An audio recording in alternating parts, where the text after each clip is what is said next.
Hello everyone. Technical blog application को develop करने के सीरीज में ये थर्ड वीडियो है। इससे पहले के वीडियोस में हमने प्रोजेक्ट का ओवरव्यू देखा था, जिसमें हमने देखा था कि हम कौन कौन सी टेक्नोलॉजी को यूज़ कर रहे हैं, कौन कौन से फीचर्स को हमने इंक्लूड किया है, और इन फ्यूचर कुछ इम्प्रूवमेंट्स भी करने होंगे तो कैसे करेंगे। ठीक है। और इसके बाद हमने स्प्रिंग बूट का एक नया प्रोजेक्ट क्रिएट किया था।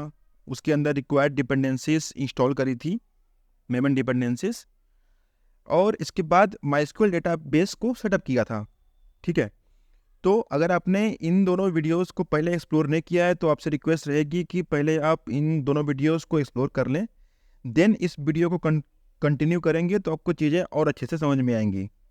ठीक है। तो इस वीडियो में हम क्या करेंगे कि अपने स्प्रिंग सिक्योरिटी को, जो कि एक फ्रेमवर्क है जो जावा एप्लीकेशंस स्पेशली स्प्रिंग को ऑथेंटिकेशन और ऑथराइजेशन प्रोवाइड कराती है, ठीक, उसको हम JWT that means Jason web tokens, ठीक है, उसके साथ कंबाइन करके या अटैच करके हम टोकन बेस्ड ऑथेंटिकेशन और ऑथराइजेशन को अचीव करेंगे या इम्प्लीमेंट करेंगे। ठीक है। तो ये हो गया इंट्रोडक्शन फॉर दिस वीडियो।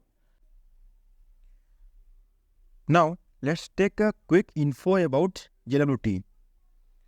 तो JWT बेसिकली 3 पार्ट्स का बना होता है। First is header, second one is payload, and third one is signature. Header के अंदर 2 टाइप की का इंफॉर्मेशन स्टोर होता है कि जो टोकन है उसके अंदर कौन सी एल्गोरिदम यूज हुई है, और दूसरा होता है कि टोकन किस टाइप का, दैट इज JWT। पेलोड के अंदर होती है इंफॉर्मेशन कि जो यूज़र, जिस यूज़र को ये टोकन बिलोंग करता है उसके क्लेम्स क्या हैं, यूज़र है, एडमिन है, वो क्या है, उसके पास क्या क्या अथॉरिटीज़ हैं, उसका नाम क्या है, जो टोकन इशू हुआ है उस इशू का टाइम, एक्सपायरी टाइम, सब्जेक्ट। ठीक है। ये सब पेलोड के अंदर होता है। देन सिग्नेचर, सिग्नेचर के अंदर क्या होगा, हेडर पेलोड को इनकोड करके और एक सेक्रेट की 256 बिट की हो सकती है। ठीक है। सेक्रेट की के साथ हम इसको 3 पार्ट्स में ज्वाइन कर देते हैं। ठीक है। हेडर हो गया ये, देन पेलोड हो गया, उसके बाद सिग्नेचर इनकोडेड। ठीक है। एक साथ कर देंगे तो हमारा टोकन बन जाएगा। एट लास्ट हम एक बार और देख सकते हैं टूल के साथ। देखिए ये टोकन दिख रहा है, आप इस टोकन के साथ इंटरेक्टिव मोड में भी काम कर सकते हैं। ठीक है। तो यहाँ पे आपका एल्गोरिदम चूज करने का ऑप्शन है। ठीक है। बहुत सारे एल्गोरिदम्स है, आप यहाँ पे चूज कर सकते हो। और टाइप JWT है हमारा, सब्जेक्ट नेम इशूड एट, ये टोकन कब इशू हुआ था उसका टाइमिंग है, बेसिकली इपॉक टाइम है ये। उसके बाद encoded header, encoded payload, and 256 bit की सेक्रेट की। ओके। तो दैट्स ऑल अबाउट JWT। अगर आपको इससे ज़्यादा एक्सप्लोर करना है तो आप इस वेबसाइट को गो थ्रू कर सकते हो। ठीक है। स्प्रिंग सिक्योरिटी बता दिया। इसके बाद हम चलते हैं अपने इंटेलिजे पे। ये हमारा मेन क्लास बोल सकते हो या मेन मेथड। ठीक है। जहाँ से हमारा स्प्रिंग बूट का एप्लीकेशन अप होता है या रन होता है। ठीक है। तो फर्स्ट ऑफ ऑल हम क्रिएट करेंगे एंटिटी, यूजर एंटिटी, क्योंकि यूजर ही साइन अप करेगा, यूजर ही लॉगिन करेगा, और ऑथेंटिकेट हम उस पर्टिकुलर यूजर ऑथेंटिकेट हम यूजर को ही करेंगे। ठीक है। तो इसके लिए हम एक बनाएंगे पैकेज दैट इज एंटिटी। ठीक है। एंटिटी में हम पहला एंटिटी हमारा बन जाएगा यूजर एंटिटी। इसके अंदर कुछ प्रॉपर्टीज होंगी यूजर के पास, that is user integer, user की आईडी, इसके पास नो डाउट ईमेल होगा। ईमेल के पहले नेम डाल देते हैं, नेम होना मस्ट है समझने के लिए कि कौन सा यूज़र है। तो आप यहाँ पे फर्स्ट नेम लास्ट नेम भी ले सकते हो, पर अभी के लिए मैं पूरा नाम लेता हूँ, दैट इज नेम। ठीक है। इसमें कोई इशू नहीं है, आप फर्स्ट नेम लो, मिडिल नेम लो, लास्ट नेम लो, अपने रिक्वायरमेंट के अकॉर्डिंग आपको इसको कस्टमाइज कर लेना है। इसके बाद ईमेल है तो पासवर्ड भी होगा, पासवर्ड, ठीक है। तो हमारे पास 4 प्रॉपर्टीज आ गई। अब यहाँ पे हम यूज करेंगे लोमबॉक, ठीक है। जैसे कि हमें मैनुअली गेटर सेटर्स कंस्ट्रक्टर्स ना बनाने पड़े, तो लोमबॉक पे यही काम है कि जो हम मैनुअली काम करते थे पहले उसको ऑटोमेट करें, और प्लस यहाँ पे बहुत सारे बोलर कोड या फिर अननेसेसरी कोड, अननेसेसरी नहीं बोलेंगे पर बहुत सारा कोड ऐसा था जिसको हम हटा सकते थे, ठीक है। तो यहाँ पे हम यूज करेंगे getters setter then all argument constructor, ठीक है। इसके बाद no argument constructor, then builder use करेंगे, बिल्डर एनोटेशन भी यूज करेंगे अपने यूजर क्लास को इंस्टेंशिएट करने के लिए। जैसे कि मान लो कि आपको इस यूजर के अंदर कुछ डाटा सेट करना है, तो आप लिखोगे user class dot builder dot name के अंदर आप नेम का वैल्यू डाल सकते हो, डॉट करके डॉट ईमेल का वैल्यू डाल सकते हो, देन डॉट पासवर्ड की वैल्यू डाल सकते हो, ठीक है। डॉट लास्ट में बिल्ड कर दोगे तो आपका यूजर का ऑब्जेक्ट बिल्ड हो जाएगा। That is for builder. Last में हम यूज करेंगे एडेड एंटिटी, जो कि मोस्ट इंपॉर्टेंट है क्योंकि हम एंटिटी ही बना रहे हैं, ठीक है। यहाँ पे एरर आएगी ये भी यूज़र के ऊपर, ये बताता हूँ कि क्यों आ रही है, ठीक है। तो आप कुछ चीज़ समझो कि जेपी हमारे लिए क्या करेगा यहाँ पे, जावा परसिस्टेंस एपीआई। परसिस्टेंस मतलब हमेशा के लिए सेव हो जाना, ठीक है, फॉर एवर के लिए। तो यूजर है, तो जो हमारा यूजर क्लास है उसके ऊपर हमने लगा दिया एंटिटी, तो इस यूजर के अगेंस्ट एक टेबल बनेगी डेटाबेस के अंदर, और जितने भी ये प्रॉपर्टीज हैं इनके अगेंस्ट कॉलम्स बनेंगे इस यूजर टेबल के अंदर, ठीक है। तो हम चाहते हैं कि यहाँ पे इस टेबल का नाम में कस्टम अपना नाम दूँ, क्योंकि अगर हम यहाँ पे कुछ नेम नहीं देंगे, अगर ये नेम एट्रीब्यूट अगर मैं नहीं यूज करता हूँ तो जेपीए आप बोल सकते हो हाइबरनेट, ठीक है। तो इसके लिए क्या करेगा कि बाय डिफॉल्ट जो भी कॉन्फ़िगरेशन की गई होगी उसके अकॉर्डिंग टेबल का नेम हो जाएगा जनरेट, पर हम चाहते हैं कि टेबल का नाम हमारा यूजर इस टाइप से हो, तो यही रहेगा, ठीक है। अब आपको पता होगा कि एसक्यूएल टेबल के अंदर जब हम टेबल बनाते हैं तो एक प्राइमरी की देना मस्ट होता है, जो कि नल नहीं हो सकती और वो ऑटो इंक्रीमेंट होती है, ठीक है। तो यहाँ इसको हम कर देंगे @id, जिससे हमारा हाइबरनेट समझ जाए ये प्राइमरी की है, और इसकी वैल्यू को हम मैनुअली इंक्रीमेंट या ऐड नहीं करेंगे। यहाँ देंगे हम जनरेटेड वैल्यू, स्ट्रेटजी इसकी हो जाएगी आपका आइडेंटिटी, जिससे कि ये अपने आप इंक्रीमेंट होता जाए विथ न्यू वैल्यू।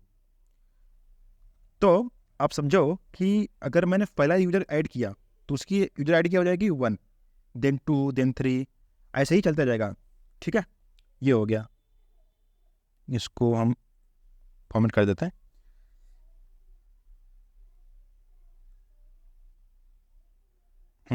तो हमारा कोड फॉर्मेट हो गया है।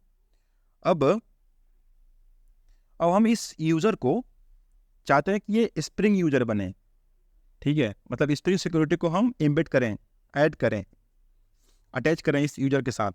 तो इसके लिए स्प्रिंग सिक्योरिटी देता है हमें यूजर डिटेल्स नाम का इंटरफेस। तो एक क्लास है, क्लास इंटरफेस को इम्प्लीमेंट करता है, तो यहाँ लिखेंगे हम इम्प्लीमेंट्स व्हाट यूजर डिटेल्स। अब इसके पास क्या कुछ ऐसे मेथड्स हैं इस इंटरफेस के पास जो हमें इस यूजर क्लास के अंदर इम्प्लीमेंट करना होगा। तो वही बोल रहा है इम्प्लीमेंट मेथड्स, ठीक है। तो इस पर क्लिक करूंगा और जितने भी मेथड्स जो डिक्लेयर्ड है या डिफाइंड है यूजर डिटेल्स इंटरफेस के अंदर, वो हमें इम्प्लीमेंट करने होंगे इस यूजर क्लास में। तो ओके कर देंगे, ठीक है। सारे मेथड्स हमारे पास आ गए। चलिए ये हो गया। अब हमारे पास एक पहला फंक्शन है गेट अथॉरिटीज का, जो हमें इस यूजर की अथॉरिटीज को निकाल के देगा, ठीक है। तो इसके लिए हम एक नया प्रॉपर्टी यहाँ पे डिक्लेयर करेंगे that is private role, role नाम का, रोल हमारा एक इनम होगा और इसको हम लिख देंगे रोल। तो रोल हमने बनाया नहीं है, तो इसके लिए हम क्या करेंगे, एक नया पैकेज बनाएंगे, पैकेज दैट इज इनम्स हो जाएगा वो। इस इनम्स के अंदर एक बनाएंगे रोल का इनम, इनम को करिए सेलेक्ट, यहाँ लिखिए रोल, ठीक है, ये रोल का इनम बन गया। इसके अंदर हमारे पास क्या होगा, यूज़र देन एडमिन। तो अभी के लिए हम सिर्फ 2 रोल रख रहे हैं, यूज़र एडमिन। इन फ्यूचर आप चाहो तो और भी रोल्स बना सकते हो, मैनेजर का, व्हाटएवर, ठीक है। तो अभी के लिए मैं 2 रखता हूँ। अब come to the user class, आप इसको रोल कर दो और इनम से इंपोर्ट कर दो, ठीक है, इंपोर्ट हो गया ऊपर, देख लो कहाँ है, इरा, ठीक है, इनम डॉट रोल पैकेज से आ गया वो। अब इसको हम लिखेंगे इनुमरेटेड, क्योंकि ये हमारा इनम है। अब हमारे पास चॉइसेस है कि हमारा जो इनम है वो किस टाइप का होना चाहिए, ठीक है। इनम टाइप आपका ऑर्डिनल हो सकता है। ऑर्डिनल मीन्स कि जैसे यूजर लिखा, एडमिन लिखा, तो वो 0 1 टाइप से आएगा, ठीक है। अब हमें चाहिए पर स्ट्रिंग, तो हम इसको स्ट्रिंग लिखेंगे, ठीक है, कि मतलब यूजर रूट क्या है, रोल के अंदर यूजर हो और एडमिन हो, 0 1 ना हो। अगर आपको 0 1 चाहिए तब आपको यहाँ पे सिलेक्ट करना पड़ेगा ऑर्डिनल, ठीक है। तो गेट अथॉरिटीज क्या रिटर्न करेगा, कलेक्शन ऑफ ग्रांटेड अथॉरिटीज, ठीक है, वो हम इसको हम चलिए इंप्लीमेंट करते हैं। यहाँ पे मिलेगा हमें लिस्ट डॉट ऑफ, ठीक है, लिस्ट डॉट ऑफ। लिस्ट हमारा ऑटो इंपोर्ट हो गया होगा अभी जावा डॉट यूटिल पैकेज से, ठीक है। यहाँ पे हम लिस्ट किसका बना रहे हैं, हम लिस्ट ऑफ, मतलब लिस्ट किसका, न्यू सिंपल ग्रांटेड अथॉरिटी, और इसके अंदर भी किसका, रोल, जो रोल हमने इनम बना रखी है, रोल डॉट नेम्स का, ठीक है। अब नेम आया यूजर एडमिन, उसका लिस्ट बन के हमें ये ग्रांटेड गेट अथॉरिटीज फंक्शन इसको कर देगा रिटर्न। तो ये हमारा कॉन्फ़िगर हो गया। देन बात करते हैं यूजर नेम की। स्प्रिंग सिक्योरिटी यूजर नेम ही समझता है, सॉरी, यूजर नेम, ठीक है। तो यूजर नेम हमारे केस में क्या है, ईमेल, ईमेल, ठीक है। इज अकाउंट नॉट, ये 4-5 फंक्शन हैं, इसको एक बार देखते हैं। Is account non expired, is account non logged, is credentials non expired, is enabled. तो अभी हम यूजर को फर्स्ट टाइम क्रिएट ही करेंगे, तो at the very first time हमारे लिए सब कुछ मतलब यूजर का सब डेटा या इंफॉर्मेशन सब ओके रहेगा, तो इनेबल रहेगा। इज इनेबल मतलब इनेबल है कि नहीं, यस इनेबल है वो। इज क्रेडेंशियल नॉन एक्सपायर्ड, अभी नहीं एक्सपायर्ड है, ठीक है। Is account non logged, yes नहीं लॉग्ड नहीं है। Is account non expired, yes expired नहीं है, क्योंकि अभी तो अकाउंट हमने क्रिएट किया जस्ट जब साइनअप करेगा यूजर। तो यहाँ पर एक और मेथड है। तो लोम्बो क्या करता है, इन्हें बना दिया गेटर और सेटर्स, ठीक है। अब जितने भी ये प्रॉपर्टीज हैं इनके अगेंस्ट गेटर सेटर बन गए होंगे, ठीक है। अब पासवर्ड के लिए क्या बन गया है, गेट पासवर्ड का फंक्शन ऑलरेडी बना हुआ है, तो हमें वो ओवरराइड होते हुए नहीं दिख रहा है, तो ये भी हमें चाहिए। तो अगर आप इसको हम चेंज कर दें कुछ भी, तो यहाँ पे एरर आ जाएगी कि आपने गेट पासवर्ड फंक्शन को इम्प्लीमेंट नहीं कर रखा है, तो उसको भी कर लेते हैं। अब आप इसको सेम कर सकते हो, ठीक है, पहले जैसा। अब ये वाला फंक्शन पहले इसलिए ओवरराइड नहीं हुआ था क्योंकि इस नाम का फंक्शन इस गेटर ने बना रखा था, ठीक है, इसलिए ये ओवरराइड नहीं हुआ था। आपने चेंज किया तो फिर वो आ गया इंफॉर्मेशन कि हमें इसको भी इम्प्लीमेंट करना है। तो यहाँ पे क्या हम करेंगे, रिटर्न पासवर्ड को, ठीक है। तो ये हमारा यूजर डिटेल इंटरफेस का इम्प्लीमेंटेशन हो गया। तो यूजर क्लास का हमारा काम ऑलमोस्ट वर्क हो गया, कुछ चीज़ें होंगे तो हम ऐड कर लेंगे इसमें। अब चलते हैं और बनाते हैं हम यूज़र एक और नया पैकेज दैट इज़ रिपोजिटरी। ठीक है, इसके अंदर हम लिखेंगे एक बनाएंगे interface, not new file, go to the Java class, select interface and write the name of interface that as a user repository। ठीक है। अब आपको पता है कि इंटरफेस दूसरे इंटरफेस को एक्सटेंड करता है और ये क्लास दूसरे क्लास को भी एक्सटेंड करती है, बट क्लास इंटरफेस को इम्प्लीमेंट करती है। तो यहाँ पे तो हमारा इंटरफेस ही है यूजर रिपोजिटरी, तो एक्सटेंड करेगा ये किसको, JPA रिपोजिटरी को। ये दो चीज़ें लेता है, जो जिसके लिए हम बना रहे हैं, जिस एंटिटी के लिए बना रहे हैं रिपोजिटरी, तो उसका हम क्लास रखेंगे यहाँ पे। तो हमारे केस में क्या अभी यूजर एंटिटी है, इंपोर्ट मारी है। इसके बाद ठीक है, उसके बाद जो एंटिटी का प्राइमरी की है वो किस टाइप का है, वो उसका रैपर क्लास, ठीक है, इंटीजर।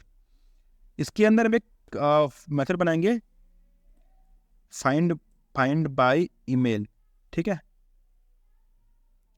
फाइंड बाय ईमेल, यहाँ पे देंगे हम स्ट्रिंग ईमेल कि ईमेल के थ्रू हम यूजर को गेट कर सकें, एक्सट्रैक्ट कर सकें, निकाल सकें। ठीक है, इसका रिटर्न टाइप होगा ऑप्शनल, क्योंकि कभी ऐसा होगा कि ऐसा ईमेल के द्वारा हम सर्च करना चाह रहे हैं जो ईमेल एग्जिस्ट नहीं करता, तो उसके अगेंस्ट यूजर नहीं मिलेगा, तो मिलेगा तो रिटर्न कर देगा, नहीं मिलेगा तो नहीं करेगा। ठीक है, ऑप्शन ऑफ टाइप यूजर। ठीक है, तो ये हमारा यूजर रिपोजिटरी बन के रेडी है।